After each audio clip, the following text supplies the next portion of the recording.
후보자님 지명을 축하드리고요. 대한민국 최초의 여성부 장관이 되길 기대합니다. 제가 첫 질의인 만큼 우리 후보자님의 기본적인 외교 안보 통일에 대한 철학과 지식을 엿도록 하겠습니다. 오이사 조치 해제 주장에 동의하십니까? 네, 제가 전 정부의 결정에 대해서 이렇다 저렇다 이 자리에서 말씀드리기는 좀 곤란한 부분이 있습니다만, 저희가 북핵 문제를 추진함에 있어서 제재와 압박 그리고 대화 등 모든 수단을 강구해 나간다음에 있어서 저희가 갖고 있는 카드를 모두 사용해야 될 것 같습니다. 그리고 그 가운데 한미 공조는 필수적입니다. 네. 다만 이 해제를 하는 과정에서 국제적인 환경이 많이 변화한 부분이 있습니다. 안보리 제재의 틀도 있고요. 그래서 그야말로 긴밀한 공조하에 그리고 주변 국가의 여러 가지 논의를 통해서 국제사회의 지지를 받는 방향으로. 제가 질문할 게 많아서 후보자님. 그러니까 오이사 조치 해제에 대해서도 국제사회 공조 속에서 이루겠다 이 말씀이시죠. 왜냐하면 이 외교안보 정책은 원칙과 일관성 중에서 이런 말씀드립니다. 북한이 5차례 핵실험을 했고요. 작년에 1월달, 9월달 핵실험을 했습니다. 작년 9월에 한 핵실험 이후에 그 다음 달인가 대북제재 결의안 2321호가 나왔죠. 거기서 북한 내에 있는 은행 등 금융기관 또 은행 계좌의 폐쇄를 의무화했습니다. 이런 상황에서 개성공단의 재개가 가능성이 있습니까? 개성공단의 문제는 남북 간 긴장 완화와 신뢰를 쌓고 남북 간 경제 교류 협력을 향한 첫 걸음이 될 수 있다는 데 대해서는 생각이 저도 동감합니다만 동사업들이 실시했던 당시의 상황과 지금의 시점을 비교했을 때는 환경이 많이 다르다는 점은 잘 이해하고 있습니다. 따라서 향후 비핵화 진전 그리고 국제사회의 대북 기조 변화 등 여건이 조성되어서 재가동 문제가 본격 검토될 때 그 과정에서 현재 상황에서는 국가와 긴밀히 협의해서 후보자님, 지금 현재 상황 하에서 개성공단 재개를 하자는 것은 대북제재 결의안 위반이다. 동의하십니까? 그 부분에 대해서는 저희가 안보리 제재 결의위원들하고 긴밀히 논의해서 검토를 할 부분이라고 생각합니다. 대북제재 결의안의 위반이 명확하고요. 유엔 다자무대에 계셨기 때문에 명확한 답변을 하셨으면 하는 그런 바람입니다. 북한에 대한 관광 재개 필요하다고 보십니까? 네, 그 부분에 대해 있어서도 국제사회의 틀 그리고 저희가 적극 점령하고 이행하고 있는 그 틀 안에서 훼손이 되지 않은 부분에서 논의될 수 있다고 생각합니다. 개성공단 재개든 아니면 금강산관광 재개든 전부 다 뭉칫돈을 제공하기 때문에 또 폐쇄 의무화를 결의한 대북제재 2321호 위반이다라고 보는 게 국제적인 시각이다 말씀을 올립니다. 사드 배치 문제. 사드 배치 중단해야 된다고 보십니까? 사드 배치는 한미가 공동으로 결정한 우리의 안보를 위한 결정이었습니다. 그러면 중단해서는 안 되죠. 사드 문제의 기본 핵심은 그 과정에서 국내적인 공론화가 부족했다. 그래서 국민의 공감대를 얻지 못했다 하는 데 문제가 있는 것 같습니다. 외교안보 정책이 고도의 국가 기밀, 미국 측의 국가 기밀을 가지고 있는 그런 국가안보 정책이 공론화가 그렇게 필요할 건가에 대해서 의문이 있습니다. 만약에 국회 논의가 불가피하다 대통령께서 말씀하시는데 국회 논의가 불가피하다고 생각하십니까?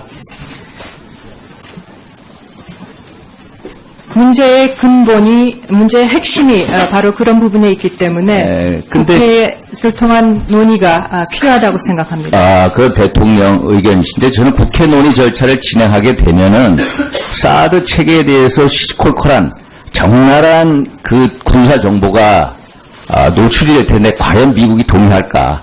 그럴 바에야 사드를 아예 철수하겠다라고 나오지 않을까 염려서 말씀을 올리는 겁니다. 그래서 국가 안보나 국익에 전혀 도움이 되지 않을 거다. 그래서 국회 논의 절차는 저는 필요하지 않다는 입장이고요. 이 최근에 청와대가 일으킨 사드 소송, 사드에 대한 이 소동을 보면 참으로 우려스럽습니다. 이 사드 1개 포대가 6개의 발사대로 이루어지는데 발사대 2기가 성주에 배치가 됐고 나머지 4기가 주한미군 다른 기지에 있다는 것은 외교안보 아는 사람이면 다 아는 사실입니다. 그런데 국가안보실장이 몰랐다. 또 국방부가 왜 보고 안 했냐 해가지고 겁박하고 국가안보정책실장 직위 해제시키고 또 사드에 대한 지금 성주의 그 사업 면적이 지금 10만 평방미터입니다. 소규모 환경영향 평가 대상인데 그것도 다시 하라고. 도대체 청와대가 무슨 생각하고 있는지 참으로 염려스럽습니다. 이런 상황하에서 정말로 외교부 장관으로서 중심을 가지고 청와대 외교안보팀의 의세에 눌리지 않고 할 수가 있는지 그에 대한 의문이 있고요. 또 하나는 이 사드 배치 지금 어정쩡한 상태에 있는데 둘 중 하나입니다. 빨리 추가 배치를 완료해서 정상적인 운영을 하게 한다든지 아니면은 한미가 빨리 합의를 해서 빼내든 둘 중 하나인데 어느 쪽으로 결론을 내야 된다 보시는지 두 가지 질문에서 말씀해 주시죠. 네, 어느 쪽으로 결론을 내려야 되느냐 이렇게 예단을 해서 방향을 말씀드리는 것은 어렵고요. 다만 국회의 그 공론화 과정을 통해서 국회의원님 여러분들의 지혜를 모아주시기 바랍니다. 다만 이 결정은 말씀드린 대로서 한미 공조의 정신하에 우리의 방위를 위해서 낸 한미 간 공동의 결정이었습니다. 예, 윤상현 의원님 수고하셨습니다. 저도 국제사회의 틀 그리고 저희가 예. 적극 점령하고 이행하고 있는 그 틀 안에서 훼손이 되지 않은 부분에서 논의될 수 있다고 생각합니다. 뭐 개성공단 재개든 아니면 금강산관광 재개든 전부 다 뭉칫돈을 제공하기 때문에 또 폐쇄 의무화를 결의한 대북제재 23215 위반이다라고 보는 게 국제적인 시각이다 말씀을 올립니다. 사드 배치 문제, 사드 배치 중단해야 된다고 보십니까? 사드 배치는 한미가 공동으로 결정한 우리의 안보를 위한 결정이었습니다. 예.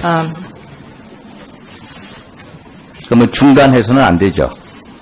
사드 문제의 기본 핵심은 그 과정에서 국내적인 공론화가 예. 부족했다. 그래서 국민의 공감대를 얻지 못했다 하는 데 문제가 있는 것 같습니다. 외교안보 정책이 고도의 국가 기밀, 미국 측의 국가 기밀을 가지고 있는 그런 국가안보 정책이 공론화가 그렇게 필요할 건가에 대해서 의문이 있습니다. 만약에 국회 논의가 불가피하다 대통령께서 말씀하시는데 국회 논의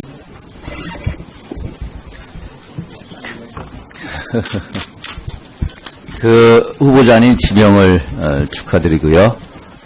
대한민국 최초의 여성부 장관이 되길 기대합니다.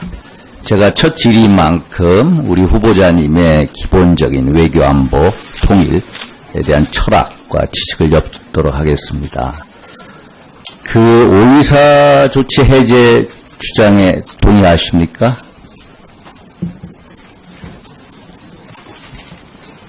네, 제가 전 정부의 결정에 대해서 이렇다 저렇다 이 자리에서 말씀드리기는 좀 곤란한 부분이 있습니다만 저희가 북핵 문제를 추진함에 있어서 제재와 압박 그리고 대화 등 모든 수단을 강구해 나간다음에 있어서 저희가 갖고 있는 카드를 모두 사용해야 될 것 같습니다. 그리고 그 가운데 한미 공조는 필수적입니다. 네. 다만 이 해제를 하는 과정에서 네. 국제적인 환경이 많이 변화한 부분이 있습니다. 안보리 제재의 틀도 있고요. 그래서 그야말로 긴밀한 공조하에 그리고 주변 국가의 여러 가지 논의를 통해서 예. 국제사회의 지지를 받는 방향으로 제가 질문할 게 많아서 후보자님. 그러니까 5.24 조치 해제에 대해서도 국제사회 공조 속에서 이루겠다 이 말씀이시죠. 왜냐하면 이 외교안보 정책은 원칙과 일관성 중에서 이런 말씀드립니다. 그 북한 북한이 5차례 핵실험을 했고요. 작년에 1월달, 9월달 핵실험을 했습니다. 작년 9월에 한 핵실험 이후에 그 다음 달인가 대북제재 결의안 2321호가 나왔죠. 거기서 북한 내에 있는 은행 등 금융기관 또 은행 계좌의 폐쇄를 의무화했습니다. 이런 상황에서 개성공단의 재개가 가능성이 있습니까?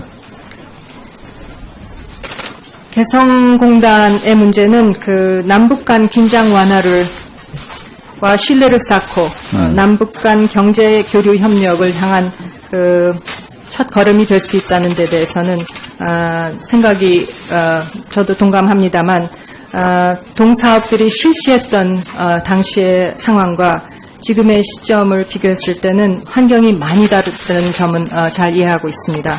따라서 향후 비핵화 진전 그리고 국제사회의 대북 기조 변화 등 여건이 조성되어서 재가동 문제가 본격 검토될 때 그 과정에서 현재 상황에서는 국가와 긴밀히 협의해서 후보자님, 나가겠습니다. 지금 현재 상황 하에서 개성공단 재개를 하자는 것은 대북제재 결의안 위반이다. 동의하십니까?